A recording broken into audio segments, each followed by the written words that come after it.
السلام عليكم ورحمة الله وبركاته. كسو دوادا تيم آرن برودكشن وانيقو راعي عمر محمود عمر. waxaan xagan ka salaamayaa dhammaan howlwadeenada tiimka Aaran ugu soo hortiin Saciid Xaashi sidoo kale dhammaan tiimka Aaran oo dhameystiran waan salaamayaa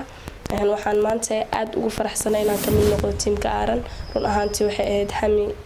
muddo badan aan soo waday oo aan ku fikiray inaan ka mid noqdo tiimka Aaran maantana Ilaahay subxaanahu wa ta'aala uu ii suurtageliyay farxadeydana mid la soo koobi karo ma ahan